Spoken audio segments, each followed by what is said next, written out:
Bonjour à toutes et à tous et bienvenue à Pont-Audemer pour Paris-Camembert. 79e édition, la course cycliste rompt avec son parcours habituel et passe à travers bois et muscle sérieusement son arrivée. Présentation avec un Normand en grande forme, récent vainqueur du circuit de la Sarthe, Guillaume Martin.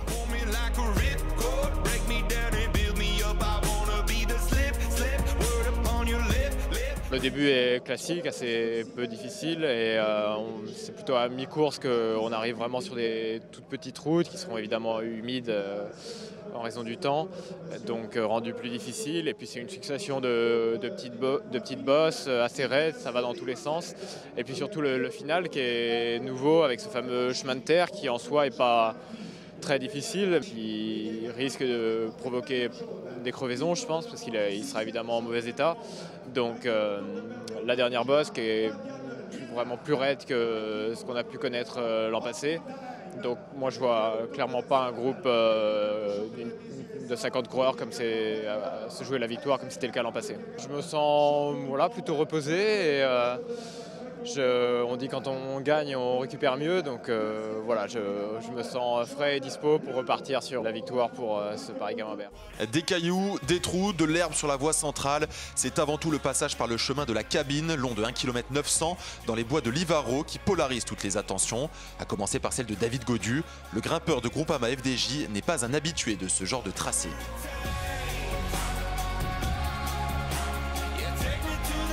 Ça va être une première pour moi, on va dire. J'ai jamais roulé sur du pavé, j'ai jamais roulé sur un chemin en course en tout cas. On va voir comment ça va être, il faudra être placé, puis une fois dans le chemin, faudra pas se poser de questions, et puis voilà, je pense que ça va se passer comme ça. Au départ en terre normande, deux équipes bretonnes, Vital Concept autour de Steven Lamertink, Johan Lebon ou encore Lorenzo Manzin. Fortuné au Samsic qui court après sa première victoire comptera sur Laurent Pichon, Romain Hardy et Anthony Delaplace pour débloquer le compteur. Du côté d'AG2R La Mondiale, on enregistre le retour d'Alexis Goujard. Le vainqueur de la Poly-Normande sera entouré de l'inévitable Samuel Dumoulin, du finisseur Clément Venturini, d'Axel Daumont et de Tony Galopin qui sort d'une grosse campagne de classiques. Je suis un peu fatigué, ouais, ça a été un début de saison long et terminé sur les classiques. Il y a eu les chutes, le mauvais temps, un Paris-Roubaix difficile. Donc je viens ici, c'est ma dernière course avant le repos. Je pense qu'on a une équipe très compétitive avec des coureurs comme Samuel Dumoulin et Clément Venturini pour aller chercher la victoire. Je vais faire mon maximum et on ne sait jamais, peut-être que les jambes vont être bonnes. En tout cas, c'est une course quand même difficile. J'ai fait il y a plusieurs années, donc je pense que ça a changé depuis. Et le final est quand même très compliqué, donc je pense que les hommes forts seront au rendez-vous. L'équipe Cofidis, dirigée par Cédric Vasseur, tentera aujourd'hui de protéger la place de leader du classement général de la Coupe de France d'Hugo Hofstetter. Il sera épaulé par Julien Simon, Nicolas Hédé, Loïc Chetou ou encore Geoffrey Soupe. Chez Direct Énergie, le Normand Paul Ourselin connaît parfaitement les chemins.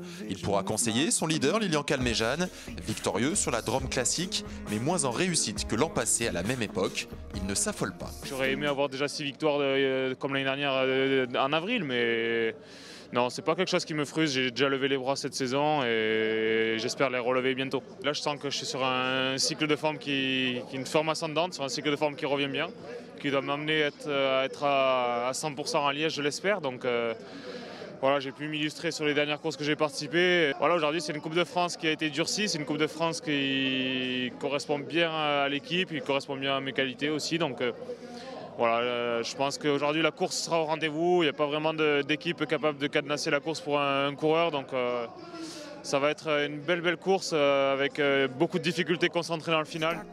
Il est 11h, le départ approche, les coureurs se massent devant le podium symbolisant la ligne fictive du premier départ. Avant de s'élancer, le peloton observe une minute de silence en la mémoire de Michael Gollertz, tragiquement disparu sur les pavés de Paris-Roubaix.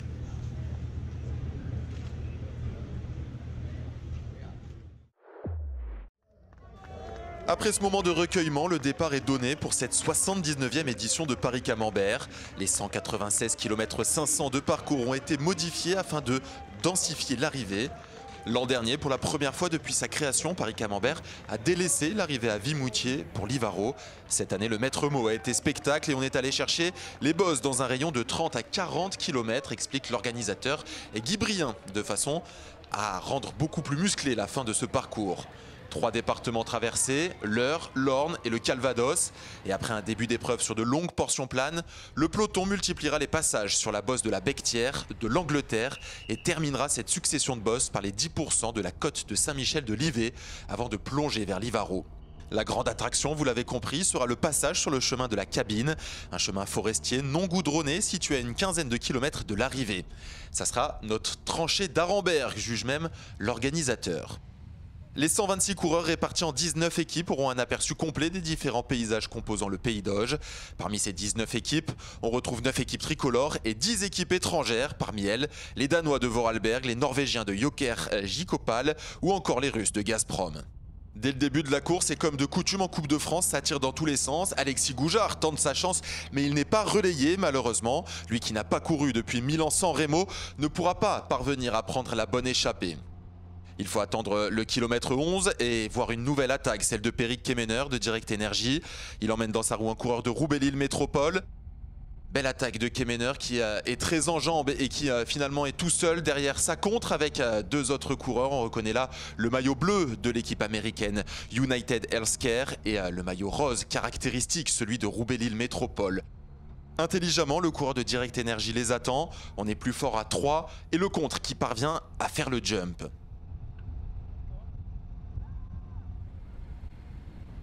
On est encore très loin de l'arrivée, 182 km à parcourir et l'échappée semble se dessiner. Une petite minute d'avance pour les 3 hommes de tête. Le peloton semble décidé à les laisser partir. Devant, on collabore bien donc entre Peric Kemener, Direct Energy à l'initiative de cette échappée. Coureur très apprécié dans son équipe. On l'a notamment vu briller sur la Vuelta en 2016 où il avait pris une belle 3e place lors de la 8e étape. Équipier modèle, habitué des grandes échappées, coureur d'expérience qui a disputé 4 fois le Tour de France.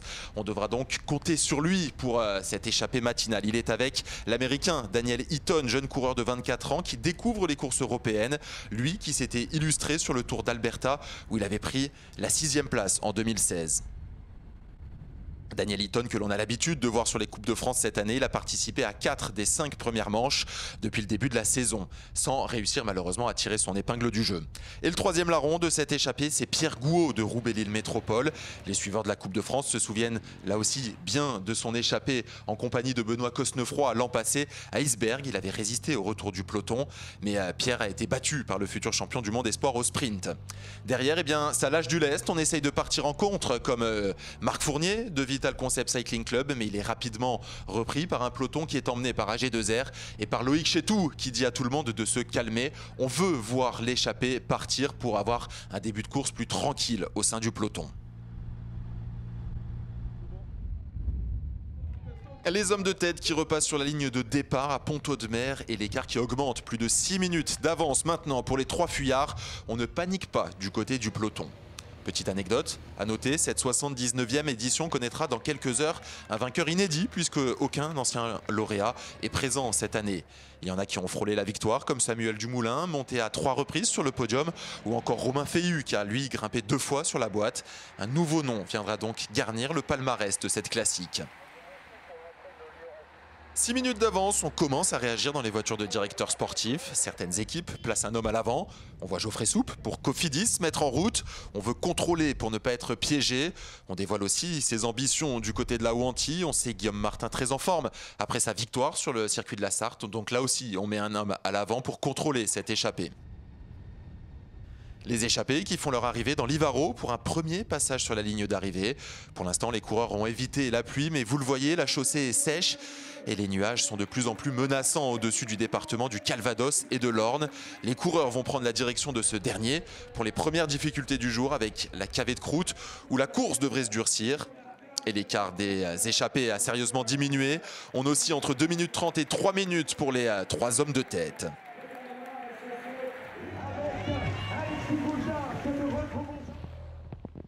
On le craignait et malheureusement c'est devenu une réalité. Une lourde pluie s'abat désormais sur la course. Si les coureurs avaient été épargnés depuis le début de l'épreuve, maintenant cela prend une toute autre tournure qui vient compliquer encore un petit peu plus cette fin d'épreuve, rendue déjà très difficile par l'ajout de plusieurs côtes et par le chemin de la Cabine. Un chemin de terre qui s'annonce très gras avec l'arrivée de cette pluie diluvienne. L'écart qui diminue malheureusement pour les 3 hommes de tête, c'est de plus en plus difficile avec la pluie, avec les côtes qui se multiplient. On le voit malheureusement, l'écart, ils sont maintenant pointés avec 1 minute 30 seulement d'avance. C'est compliqué pour Peric Kemener, Pierre Gouot et Daniel Eaton pour la formation américaine United Healthcare avec l'arrivée sur Camembert qui se précise. Ça tourne au vinaigre pour l'échappée, crevaison de Pierre Gouot. Coup dur pour le groupe de tête qui perd un élément. Ils ne sont plus que 2 à l'avant avec une avance famélique.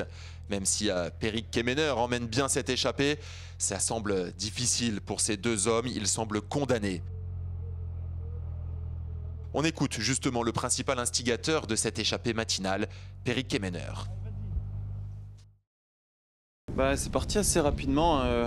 L'année dernière, j'avais attaqué au même endroit d'ailleurs. Je suis parti tout seul dans un premier temps et après, il y a 2 coureurs qui m'ont rejoint, Pierre Gouot et un Américain là, de, je sais plus, United Healthcare, je crois. Et du coup, on a pris un peu d'avance, mais pas suffisamment. On est arrivé dans les bosses avec très peu d'avance. Et derrière, il y avait un bon tempo de mis en place. Du coup, ça a été assez compliqué de tenir tête au peloton, quoi. Donc, ça n'a pas marché, mais bon, je réessayerai. Il garde le sourire, Peric Kemener, un peu déçu forcément, mais pas résigné. Le coureur de Direct Energy, habituel animateur de course, on le retrouvera très vite à l'avant. Et pourquoi pas chez lui, sur le Trobreau-Léon, une course qu'il affectionne et qui est d'ailleurs sa prochaine course au programme. Il reste une 40aine de kilomètres. Peric Kemener est le dernier à être repris. Daniel Eaton et Pierre Gouot ont déjà été avalés par un peloton emmené par Alexis Goujard et les AG2R.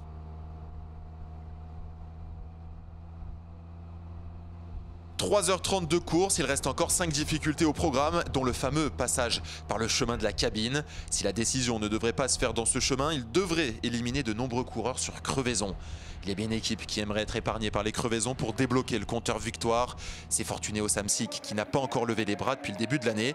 Est-ce qu'on y pense au départ? Anthony Delaplace. Quand une équipe, ça fait plus de 2 mois qu'on a commencé la saison et forcément il y a un petit doute qui s'installe, la saison avance. Après voilà, je pense que le groupe reste toujours motivé, on est toujours à 200% pour aller chercher un résultat. Voilà, on a envie de bien faire. Après c'est vrai que forcément, quand on n'a pas gagné, ça met un peu de doute dans l'équipe, mais toujours est-il que sur l'ambiance et tout, voilà, on reste tous motivés, bien faire et de toute façon il n'y a pas de raison, ça va sourire dans pas très longtemps, j'espère.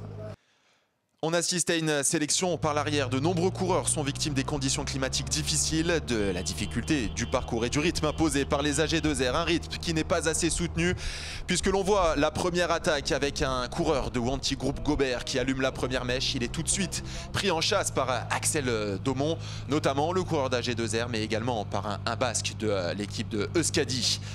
Paul Ourselin maintenant essaye de lui aussi mettre une nouvelle attaque. Le local, il connaît parfaitement ses routes. Il accélère donc en tête, mais il n'arrive pas à créer la décision. Il n'arrive pas à faire une cassure qui pourrait permettre à ces 4 hommes qui sont en tête de créer une nouvelle échappée. Nicolas Hédé essaie lui aussi de remettre une petite couche, de réaccélérer alors que l'on se profile vers une nouvelle difficulté. Il est suivi toujours par Axel Daumont, toujours également par Paul Ourselin qui ne relâche pas son effort et par un basque, un coureur de Euskadi Murias. Derrière, dans le peloton, c'est Guillaume Martin qui est en train de faire l'effort pour essayer de recoller.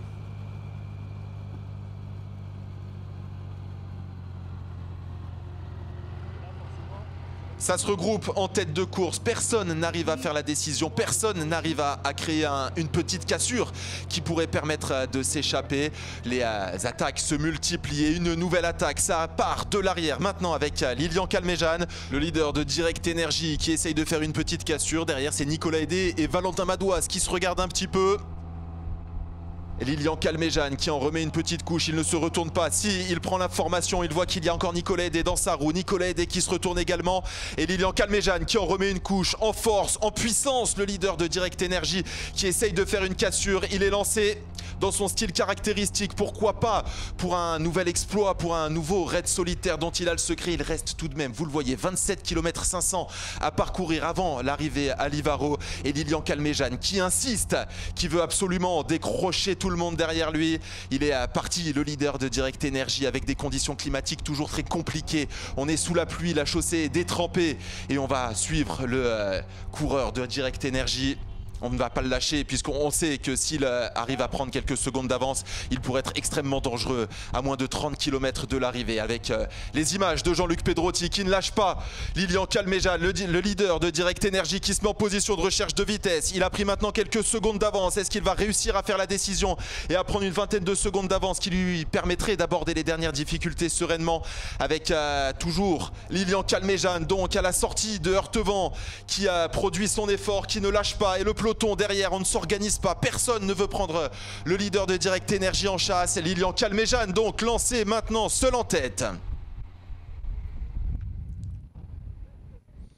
On est à plus de 25 km de l'arrivée. Lilian Calmejane qui a pris une vingtaine de secondes d'avance sur un peloton qui est extrêmement réduit. Il y a moins de 50 unités au sein de ce peloton. Vous l'avez vu, les conditions climatiques difficiles. On fait une sélection par l'arrière et une sélection par l'avant, puisque Lilian Calmejane a attaqué à plus de 25 km de l'arrivée et il est maintenant seul en tête avec 30 secondes d'avance. Nouveau pointage dans cette 79e édition de Paris-Camembert. On va passer une dernière fois avant l'arrivée sur la ligne d'arrivée à Livaro, et on le voit, Lilian Calmejane en force, il emmène un braquet énorme sur ce passage sur la ligne, et Lilian Calmejane donc qui compte maintenant une trentaine de secondes d'avance sur un peloton regroupé qui mène la chasse dans ce peloton, qui a décidé de s'organiser pour chasser le leader de Direct Energy, le vainqueur d'étape sur le dernier Tour de France, celui qui avait levé les bras à la station des Rousses, avec là aussi une victoire en solitaire, avec un numéro où il avait tenu tout le monde en respect dans le final. Lilian Calmejane donc avec 30 secondes d'avance, et c'est les coéquipiers de Guillaume Martin de la Wanty Groupe Gobert qui sont à sa chasse maintenant. Est-ce qu'il va réussir à résister? D'autant qu'on s'organise derrière. C'est Axel Daumont maintenant qui est à la planche. Il veut boucher cet écart pour ces deux leaders que sont Samuel Dumoulin et Clément Venturini, qui en cas d'arrivée au sprint, en cas d'arrivée groupée, pourraient tirer leur épingle du jeu. Axel Daumont donc qui a produit l'effort, qui essaye de revenir sur un Lilian Calmejane qui est toujours seul en tête avec maintenant 30 secondes d'avance. Il est dans la dernière difficulté, Lilian Calmejane, et pour l'instant, eh bien, ça se passe bien pour lui, puisqu'il est, même s'il est seul en tête, il a l'habitude de ses efforts en solitaire.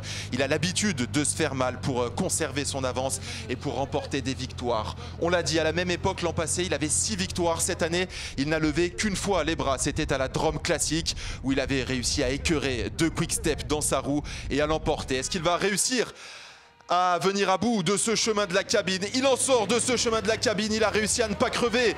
Il est toujours en tête avec 30 secondes d'avance. Donc Lilian Calmejane qui conserve cet avantage. Et derrière, vous le voyez, le peloton, il va y avoir beaucoup de dégâts. Il va commencer par Romain Hardy qui lui a crevé dans ce chemin de la cabine. Vous allez le voir, il va y avoir de nombreuses crevaisons consécutives à ce passage dans ce chemin boueux.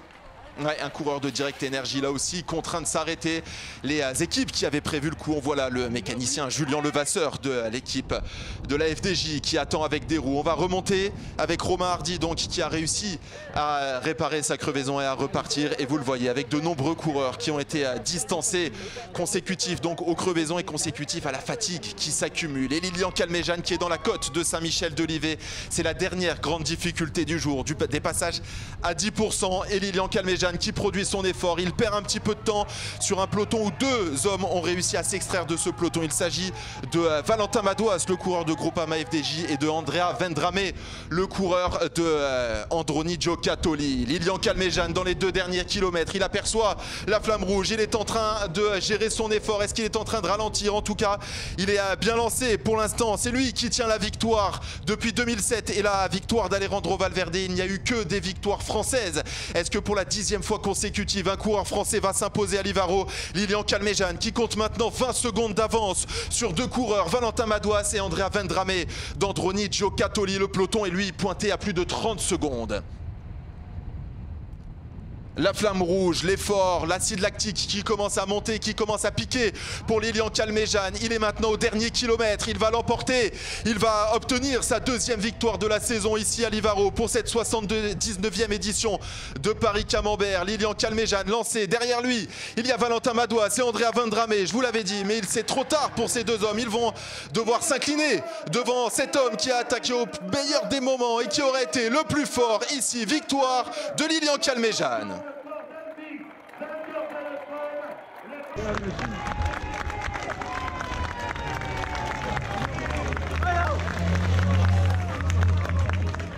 Pour la deuxième place, c'est Valentin Madouas qui règle au sprint Andrea Vendrame. On retrouve sur la ligne Peric Kemener qui attend le vainqueur du jour, Lilian Calmejane.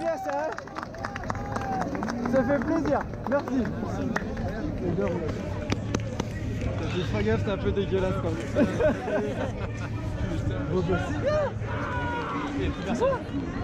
Suffit de bourriner.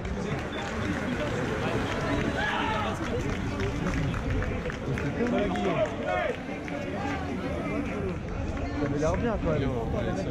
Une bonne course la fin, non? Putain ouais. Elle est bien. Le chemin, j'avais peur de crever quand même, c'était chaud. C'était bien. Propre quand même.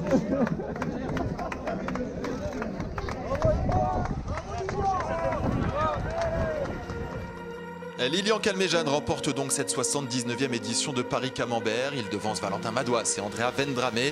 10e place pour Hugo Hofstetter, le leader du classement général de la Coupe de France. C'est la tournée générale, c'est... Ouais. Viens. Il y a lui là-bas, il me fait peur, là. J'ai l'impression qu'il est retardataire. J'ai décidé de contrer au bon moment. J'ai vu que dans la roue, je me suis retourné, j'avais personne dans la roue. Il y avait un petit groupe qui se regardait. Je suis passé beaucoup plus vite qu'eux, donc j'ai réussi avec de la vitesse à avoir tout simplement personne dans la roue. Parce que ces derniers temps et depuis le début de saison, c'est vrai que j'ai souvent des mecs accrochés à la roue. Et la priorité, c'était d'essayer de faire un petit écart tout seul pour faire des efforts, pour me faire mal comme jamais. C'est un style que j'aime bien. Les courses que je gagne à chaque fois, c'est un peu dans ce style-là. Donc j'aime bien me gérer une fois que je suis devant. Je trouve que la victoire n'en est que plus belle. Donc ça marche pas à tous les coups, mais quand ça marche, ça fait plaisir. Je ne veux pas dire que je suis formaté pour gagner, mais dans ma tête, c'est pas une logique, mais c'est la deuxième victoire de la saison, mais c'est un accomplissement, je travaille pour ça forcément, mais je suis allé au bout de l'effort, je suis hyper fier de cette victoire, je suis très content pour l'équipe et pour tout, mais ça se contrôle pas. J'ai peut-être eu un peu moins d'émotion, mais je suis quand même très content d'avoir gagné.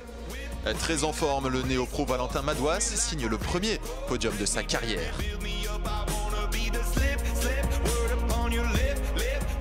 J'ai attaqué à l'endroit où il fallait, mais bon, malheureusement, Lilian était très fort, il avait une vingtaine de secondes d'avance, donc à partir de là, je savais que ça a été compliqué de rentrer. J'espérais qu'il coince un petit peu dans la dernière difficulté. On s'est passé des relais, je savais que j'avais une bonne pointe de vitesse, j'ai voulu lancer assez tôt quand même parce que c'était un sprint en force sur une très belle arrivée. Un petit peu faux plat montant, donc on était côte à côte et j'ai réussi à garder un petit peu d'avance et ça l'a fait, donc c'est sympa quand même. Au classement général, Hugo Hofstetter conserve sa place de leader, mais attention, Lilian Calmejane, qui est déjà monté sur le podium à la Marseillaise, arrive sur ses talons avec cette victoire.